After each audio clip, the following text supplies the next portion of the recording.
ഞാൻ നിങ്ങളെ കാണിക്കാൻ പോകുന്നത് ഒരു 2016 മോഡൽ C220 ആണ്. അവൻഗാർഡ് സീരീസ് ആണ്. ഒരു ആക്സിഡന്റ് സംഭവിച്ച കണ്ടല്ലോ എന്തൊക്കെ പോയെന്ന്. എയർ ബാഗും റിലീസായി, ഫ്രണ്ട് ഗ്ലാസ് പൊട്ടിയിട്ടുണ്ട്, ഇത്രയും ഡാമേജ് ഉണ്ട്. ഡീലർഷിപ്പിൽ നിന്ന് 32 ലക്ഷം രൂപയുടെ എസ്റ്റിമേറ്റ് കൊടുത്ത ഇൻഷുറൻസ് ക്ലെയിമാണ്. പക്ഷെ ആ ഒരു രീതിയിൽ എസ്റ്റിമേറ്റ് കൊടുത്തു കഴിയുമ്പോഴത്തേക്കുള്ള പ്രശ്നം എന്താണെന്ന് വെച്ച് കഴിഞ്ഞാൽ വണ്ടി ടോട്ടൽ ലോസ് പോകും. കസ്റ്റമർക്ക് ഒരുപാട് സെന്റിമെന്റൽ വാല്യൂ ഉള്ള വണ്ടിയാണ്. സോ ടോട്ടൽ ലോസ് പോകാൻ കസ്റ്റമർ ആഗ്രഹിക്കുന്നില്ല. കസ്റ്റമർക്ക് ഇത് പണിത് കൊടുക്കണം. സോ ഞങ്ങളിത് വർക്ക് എടുക്കുകയാണ്. പാർട്സ് ഓർഡർ ചെയ്തിട്ടുണ്ട്. ഏകദേശം ഇത് തീർക്കണമെന്നുണ്ടെങ്കിൽ എത്ര രൂപ കോസ്റ്റ് വരുമെന്ന് നിങ്ങളൊന്ന് കമന്റ് ചെയ്യാൻ പറ്റുമോ? ഞാനിങ്ങനെ ഓരോ പ്രാവശ്യം വന്ന് പ്രൈസ് ചോദിക്കുന്നത് കൊണ്ട് നിങ്ങൾ വേറെ തെറ്റിദ്ധരിക്കരുത്. ഞങ്ങളെ അറിയാൻ മേലാത്ത ഒരുപാട് ആൾക്കാർ ചോദിക്കുന്നുണ്ട്, എന്നാൽ പിന്നെ പ്രൈസ് അറിയാമെങ്കിൽ ഞങ്ങൾ പറയേണ്ട ആവശ്യമുണ്ടോ, നിങ്ങൾക്ക് അങ്ങ് ഇട്ടാൽ പോരെന്ന്.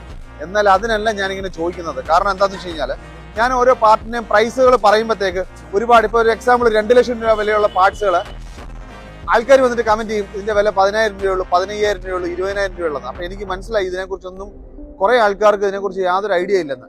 അങ്ങനെയുള്ളവരാണ് വണ്ടി എടുത്തിട്ട്, സെക്കൻഡ് ഹാൻഡ് വണ്ടികൾ, പ്രീമിയം കാറുകൾ എടുത്തിട്ട് അവസാനം എസ്റ്റിമേഷൻ കേട്ടുമ്പോൾ ഞെട്ടിയിട്ട് വണ്ടി വിറ്റ് ഒഴിവാക്കുന്നത്.